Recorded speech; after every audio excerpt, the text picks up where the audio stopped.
2014 మాదిరే ప్రజలని మోసం చేసేందుకు చంద్రబాబు ప్రయత్నిస్తున్నారు అన్నారు సజ్జల. ఇచ్చిన హామీలు అమలు చేయకుండా తప్పించుకునే ప్రయత్నం చేస్తున్నారని ఆరోపించారు.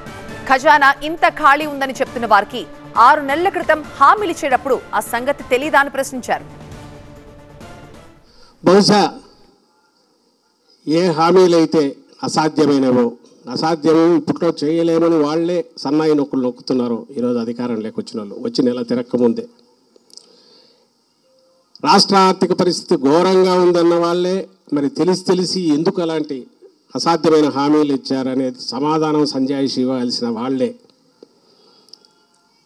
అసాధ్యమైన హామీలు ఇచ్చి ప్రజలను 14లో ఎట్లా మోసం చేశారో మళ్ళీ అదే రకంగా మోసం చేసే రీతిగా మరోసారి దానికి అప్పుడే శ్రీకారం చుట్టారని నెల తిరక్క ముందే అర్థం.